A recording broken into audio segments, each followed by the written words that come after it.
დინარაზე რო იძახის, რომ ეხლა ჩვენ უნდა გავამკაცროთ.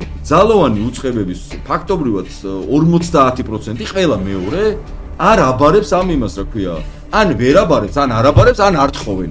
და მათ შორის მაღალი თანამდებობის პირებს, რომელსაც არ გადიან ასე ვთქვათ ამ ნარკოლოგიურ შემოწმებას და თუ მათ ორგანიზმში სხვა დამატებით რაიმე პირობითად ნარკოტიკული ნივთიერება არის, ამაზე ცნობები არ არსებობს.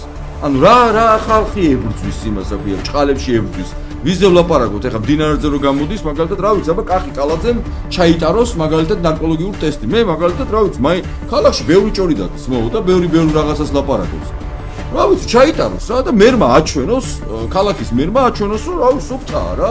თუ ეგრეა, როგორც ეხლა რომ მართლა ებძვიან და რაღაცა, ჯერ თავისავიდან დაიწყონ პირობითად, იმიტომ რომ თუ თვითონ მომხმარებელია, ვისგან იღებს? და თუ ვისგან იღებს, იმას ხო არ კრიშავს მერე. აი კონკრეტულ პერსონებთან დაკავშირებით რთულია მტკიცებულების გარეშე საუბართ.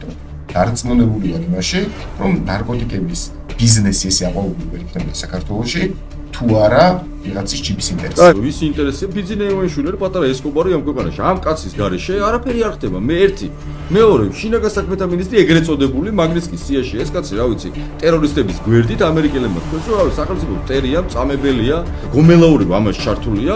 რა ვიცი, რა თუ ნამაც პირდაპირ ამდენი ნარკოტიკი რო ყრია დედაქალაქში. საქართველოში რომ ამდენი ნარკოტიკი ყრია. აი პირდაპირ შორ ყრია. მოიცა, ვინ არის კაცი?